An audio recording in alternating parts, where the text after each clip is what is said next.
Hey doing guys, welcome to your Saturday Draftstars contest between the Titans, the Rabbitohs, the Roosters and the Storm, and also the Broncos v the Raiders. There's going to be plenty of options in each of the sections, none more than in the forwards for me. A decent amount in the halves and hookers, and outside backs probably a little bit slim in terms of guys I would personally be going for, especially when we start up top with Teddy and Manu. So obviously if you're playing the individual matchup here, if you're talking Roosters v Storm, and a couple of these guys could be pretty interesting. But Teddy coming off a full Origin game, he looks like he's going to be playing. So I just think that you could probably spend the money a little bit better elsewhere, even though he's been scoring really, really well.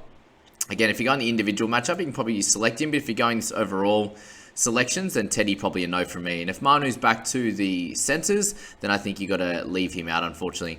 Brimson's been playing pretty well, right? But he moves back to the fullback position, and I'm expecting a win from South in this game. So Brimson, a solid option, but I think it's slightly better. And Campbell Graham is one of those guys that I would personally be going for.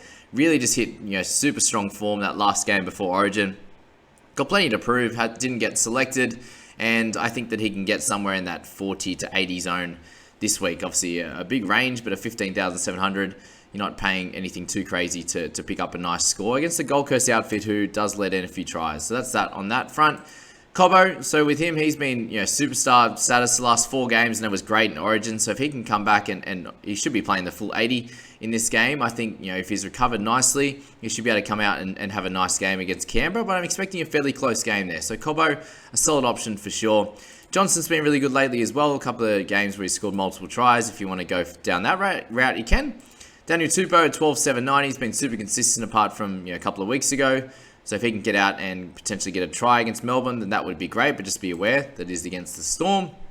If we're going lighter, there's a couple more options, but not many. Xavier Savage is the one to go for in this one at $10,000. He's been playing really well, and I think he deserves a chance in your squad in the outside backs, considering you have to pick 2 there. And that's really it, to be honest. There's not too much down the line. Here's Jackson Polo there. 9k could potentially get you a mid-30s kind of score. But other than that, let's move on to the halves and the hookers. And we've obviously got the big dogs, Cook and Munster. I'm expecting Cook to play limited, less minutes, right? Mamazeles is on the bench there. He'll get 20 to 30, I'd say, for Cook. Potentially more, depending how they're going. So that's that with Cook. I think you hold off this week and pick him up again next week. Munster, coming off a tremendous game in Origin, has obviously had some incredible scores the last bunch of weeks. But I think for him as well, depending how that game goes, he might get a 50 to 60 and move on. Whereas I think someone like Reynolds, back from injuries, had a few weeks off now, he'll be fresh and raring to go with a low score of 52 in all of his games this year.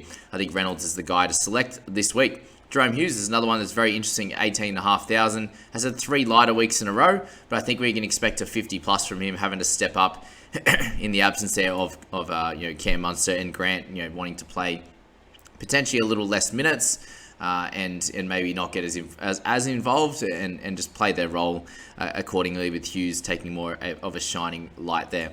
Kiri's obviously a solid one. He's been getting a minimum of 50 over his last 6-7 weeks, so at 18,000 could be a good one to pick up. Sexton's been solid as well, but I'm probably going to leave him out of that one. You got Ezra Mam at 11,400, so he gets his opportunity again. Somewhere over 35 would be worth it for him. Silva Havili, another guy in the cheap range who come out and obviously scored a try last week. Other than that, has been apart from one poor week there, he's been a 37 plus scorer for a 10,000 clip, which is great. And you got Zachy Wolford, who's going to get some decent minutes again, and picked up a 38 last week. So 9,700, he's a great option for the halves, or also the flex if you wanted to go Havili, a Wolford, any of those guys with one of the big guns. So we move to the forwards now, and Payne Haas and Cam Murray are both guys that I would be avoiding this week, and Joseph Tarpany is the one that we're going to be looking to select. At a score of over 60, you're going to get plenty of worth out of that price point at 20,000. I think Joey to come out and have a big game against Brisbane after the last 3 weeks, he's been absolutely killing it. Angus Crichton would be the next guy to select. He's been doing really well lately as well. 56.8, his lowest in the last 3 weeks, and 18.8k. I think he's the guy that you need to look to have in your squad. Papali'i, coming off Origin, he's been playing really well also, along with Joey Tarpany, and as a big reason why the Raiders have been starting to play a much better footy is those 2 guys. So he's been great, but I'll probably leave him out after, considering how good he, considering how much time he played in Origin as well.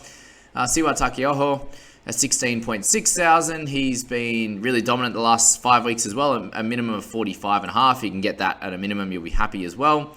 Tupanua's been solid as well, 14,800, and also Corey Horsburgh. So Tilly has that opportunity to get 60, 70, but he could also get a 30. Horsburgh's that consistent 45 to 50 kind of guy. Adam Elliott, see what I mean? There's so many potential options this week and how you want to play it. Obviously, this will help out for your individual matchups as well. But a minimum of 41 his last 5 weeks for a guy at 13,920. Playing his best game of the season last week. He's definitely an option there. And then we head down the line. We've got a couple here. Brandon Smith, you could briefly mention as a potential option. We spoke about him a fair bit. Egan Butcher got some decent minutes off the bench at 10,770. Could be solid.